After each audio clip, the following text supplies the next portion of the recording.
we're going to get right into it. We've been, it's weird for me. I'll be real honest. I was talking to somebody before the service. I've known the message topic today for 3 weeks. Like, I've known what I was going to teach today for 3 weeks. So I've been mulling it over for 3 weeks. But generally what happens is on Saturday night is generally when all the clarity, like all of these things that I've been thinking about, all these things that I've been meditating on, all these things I've been praying about, all kind of culminate and kind of create an outline, if you will. And it's like, oh, okay, here's how I'm going to do it. And last night around 11 o'clock, we hung out with the Currys, and they hung out for a little while. And then when they left, I was like, all right, I guess I need to kind of get clarity. And so comes 11 o'clock, and I actually fell asleep on the couch. So I like at 11 o'clock, I'm like, I'm no clarity is coming. All this stuff is still just kind of all over the place. So I'm just going to go to bed. Which is a really scary thing for a pastor who has to teach on Sunday morning to go, I have no clarity, good night. Like, I'm going to go to bed. Most pastors probably would have stayed up all night and fought through it, but I'm not that pastor, so I went to bed and just gave it to God and said, God, you can either give me clarity in my dreams, which he does do occasionally, or when I wake up, you can like magically give me clarity. I don't know if that happened, but we're going to find out what happened. We've been in this series, Why Does God Feel Distant? And I want to make a point here that the series is Why Does God Feel Distant? Not why is God distant? Because there is a difference. There is that idea that God is distant from us, although I don't believe God is distant from anyone ever, honestly. I think God is always all around us and calling us and nudging us and wooing us. I think God is always present and always around. But we do feel distant from God. All the time. I think in the Christian journey, there are phases and seasons that we go through and peaks and valleys all the time where God feels like right next to me, and then God feels like a million miles away. Like if the universe is infinite and is unending, then God is on the other side. And I feel like just so far from Him. And I go through seasons like this. Sometimes the peaks and valleys come more rapidly than I wish. Like, we like to say, well, if you're going to be a Christian, in the beginning, everything's fresh and God feels near, and then you're going to go through like 20 years where God's like nowhere. And then, I almost wish that's how it would happen. And then after 20 years, it's like He's back and everything's good. Like, I wish that's how it happened, but it doesn't. Because I can go from, not just from year to year, month to month, but day to day, where I can be one day feel like God's right next to me, and then the very next morning I wake up and I'm like, God, where are you? Why have you forsaken me? Like, I don't understand. And I go through this all the time. I almost feel schizophrenic. Like, I do. I just feel like I have these two personalities, and one personality is close to God and one personality is not. And I don't know what I'm going to wake up to one morning to the next, like which personality is going to have control. It's a feeling. I feel like God's distant. But in the midst of all of these feelings, God's not distant. His desire is that He would have a relationship with us, much more intimate than the relationship that we even have with our own spouses and friends and parents and children, like even more intimate. And so one of the things that we talked about is why God feels distant is because we have this misconception of how God communicates with us to begin with. We've been set this pedestal, this ideal, this concept of God speaking to us that is not true, not accurate, and in fact, if we hold it, it's unhealthy because we feel like God's reject us because He doesn't communicate with us that way. The terms we looked at is that God speaks audibly throughout Scripture, and so obviously if God's speaking audibly through Scripture and He's not speaking audibly ever to me, I feel like I would feel a little closer to God if He would just talk to me.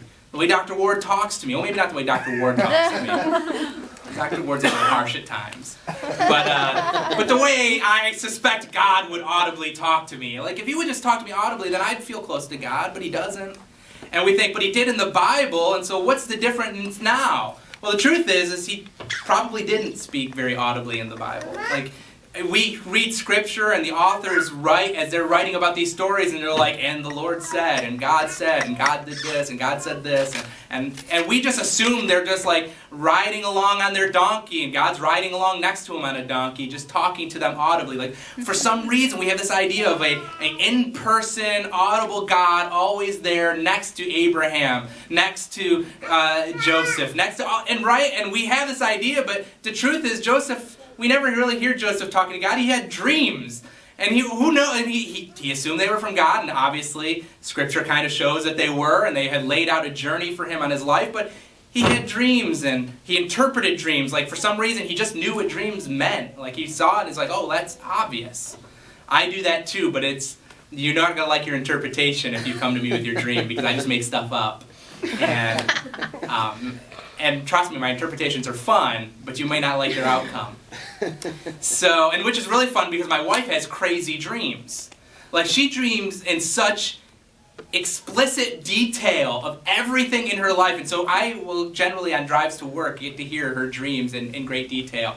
And she's like, I just wonder what that means. I'm like, I have an idea. And that's, famous last words. So I have this idea that God spoke audibly and in person all these times, but we know that God didn't necessarily speak audibly. That's my perception because I feel that God talks to me all the time. Now, there are times when I feel like he doesn't, but there are times that I feel like God is constantly speaking to me. And if you were to ask me something that was said to me, I would say, God told me. Now, to any rational human being, you would assume that you heard some sort of audible voice. Like if you have somebody who doesn't know God, they're like, you mean God talks to you audibly? Well, of course not. Scripture says that God talks to our inner being, that he's in us and through us, talking and speaking. And sometimes in the darkest, most distant, most disconnected times in our life, God is actually speaking through us to multitudes of people beyond even our own situation. We looked at that example with David as he's penning the Psalms, and in the very beginning of this particular psalm, he writes, my God, why have you forsaken me? And then he starts to talk allegorically about his own situation. And he says, my hands and my feet are pierced. Well, David's hands and feet were never pierced. What's he writing about? He talks about these people and his enemies around about mocking him and scorning him. And then casting lots for his garments. Well, that never happened to David. Well, David was speaking allegorically about his own pain, about how he felt that God was distant, how he felt that he was being attacked. It was a very dark moment in his life. But what he was actually doing was prophesying about Christ who would come and in that moment feel what it's like to be truly human, distant from God. As his hands and feet were pierced, and his garments had lots cast for. So David speaking allegorically. So sometimes in the darkest moments when God feels so distant, he's still speaking to us and sometimes through us to multitudes of people around us. It's very interesting to see how God works. And next week what we talked about, sometimes God feels distant, not just because of our misconceptions perhaps about how God communicates with us, but sometimes God feels distant because of our own questions and our own doubts. We just have doubts and questions in this world. We look at the evil in this world and the bad things that we have that happen, and we think if God is supreme and God is all powerful, why does he allow such evil in humanity take place? Like, why does he allow this to happen? Why are people starving? Why are children abused? Why does all this stuff happen? And there is no easy answer necessarily for any of those questions. That's why they're questions. Why they're doubts. But we've gotten this idea through church, and I've been taught this my whole life, that you're not allowed to doubt. You're not allowed to question anything. And if you do, then what you have is a lack of faith, and without faith you cannot please God, and so therefore God is distant if you have questions. So what most of us do is we have questions, we just don't voice them. We just kind of stick them inside, and what we do is we feel more and more distant from God, even though we still run the actions of going to church and being around people and talking about God, but inside we're like, I don't even know if I believe this anymore. Because we've just allowed those doubts to fester and become our home, and we just live in that doubt. And so what we talked a little bit about in this idea of our doubt is that, one, God is okay with doubts. In fact, God understands our human doubt. He's okay with it. When he saw Thomas, and Thomas saw Jesus walk through a wall, right, to show up to the disciples, Thomas said, unless I see those scars in your hands and in your feet, I won't believe. Walking through walls doesn't do it for me. I need something a little bit more. So Jesus, what does he say? Look at my hands and my feet. He says, blessed are you, Thomas. And blessed are those who see and believe. But more blessed are those when they do not see and yet still believe. He's okay with our doubts.